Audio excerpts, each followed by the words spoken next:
आता पाहूया टॉप 9 मोठ्या बातम्या। मंत्रिपदासाठी कोकणातील नेत्यांची लॉबिंग। नितेश राणे भाजपच्या कोट्यातून यादीमध्ये अव्वल, तर शिवसेनेकडून केसरकर, उदय सामंत, योगेश कदम आणि राष्ट्रवादीकडून शेखर निकम मंत्रिपदाच्या शर्यतीत। शरद पवार गटाचे गुलाबराव देवकर अजित पवार गटाच्या वाटेवर। गुलाबराव देवकर आणि सुनील तटकरेंची मुंबईमध्ये भेट घेतल्याची माहिती। जळगाव ग्रामीणमधून देवकरांचा पराभव। पैठणचे आमदार विलास भुमरे रुग्णालयामध्ये अॅडमिट असल्यानं आमदारकीची शपथ घेणार नाहीत। विशेष व्यवस्था करून भुमरेंना आमदारकीची शपथ दिली जाणार। ज्येष्ठ भाजप नेते मधुकर पिचड अनंतात विलीन। अकोले तालुक्यामधल्या राजूर गावात शासकीय इतमामात अंत्यसंस्कार। संधी मिळाली तर मी इंडिया आघाडीचं नेतृत्व करायला तयार। एका वृत्तवाहिनीच्या मुलाखतीमध्ये ममता बॅनर्जींचं विधान। ममता बॅनर्जींचं वक्तव्य काँग्रेससाठी मेसेज असल्याची चर्चा।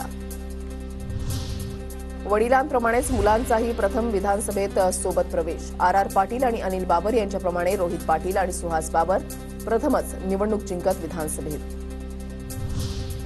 उपमुख्यमंत्री एकनाथ शिंदेंच्या ठाण्यामधल्या घरासमोर कार्यकर्त्यांकडून बॅनरबाजी। बदलेगा पद लेकिन वही रहेगा कद, लोकांचा लोकनाथ एकनाथ बॅनरवर आशय। छत्रपती संभाजीनगर शहरामध्ये देवेंद्र फडणवीस यांचे आगळेवेगळे बॅनर। देवेंद्र फडणवीसांचं कौतुक करत त्याची जात गोत्र धर्म फक्त महाराष्ट्र असा आशय असलेले बॅनर लावण्यात आले। सोलापूर जिल्हा मध्यवर्ती बँक बेकायदेशीर कर्ज वाटप प्रकरणी कारवाई। तत्कालीन बँक संचालकांकडून वसुलीचे आदेश।